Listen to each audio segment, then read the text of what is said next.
Friends, AI के अनेक positive पहलू हैं, लेकिन इससे जुड़ी नेगेटिव बातें भी उतनी ही चिंता का विषय है। एआई 21वीं सदी में विकास का सबसे बड़ा टूल बन सकता है और 21वीं सदी को तबाह करने में भी सबसे बड़ी भूमिका निभा भी सकता है। डीप फेक का चैलेंज आज पूरी दुनिया के सामने। इसके अलावा साइबर सिक्योरिटी, डेटा थेफ्ट और आतंकियों के हाथ में एआई टूल्स के आने का भी बहुत बड़ा खतरा है।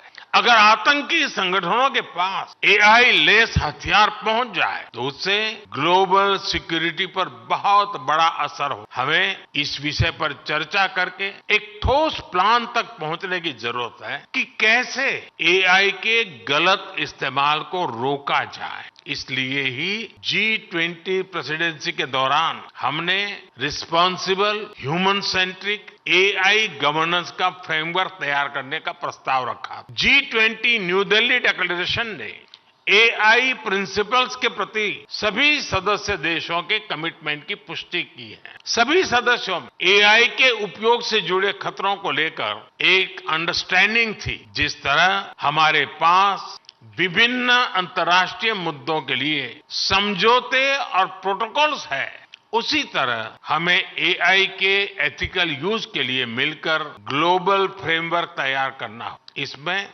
हाई रिस्क या फ्रंटियर एआई टूल्स की टेस्टिंग और डिप्लॉयमेंट के लिए प्रोटोकॉल भी शामिल होगा। इसके लिए कन्विक्शन, कमिटमेंट, कोऑर्डिनेशन और कोलैबोरेशन की सबसे अधिक जरूरत। हमें मिलकर ऐसे कदम उठाने ही होंगे जिससे एआई का रिस्पांसिबल यूज सुनिश्चित हो। आज इस समिट के माध्यम से भारत पूरे वैश्विक जगत का आह्वान करता है कि इस दिशा में हमें अब एक पल भी गंवाना नहीं है। इस साल में अब कुछ ही दिन बचे हैं, नया साल आने ही वाला है। हमें एक तय समय सीमा के भीतर ग्लोबल फ्रेमवर्क को पूरा करना ही होगा। मानवता की रक्षा के लिए ये किया जाना बहुत ही जरूरी है। फ्रेंड्स, एआई सिर्फ एक नई टेक्नोलॉजी ही नहीं है, ये एक वर्ल्ड वाइड मूवमेंट बन गई। इसलिए हम सभी का मिलकर काम करना बहुत ही आवश्यक है। अगले 2 दिन आप सभी बहुत से विषयों पर चर्चा कर। मैं तो जब भी किसी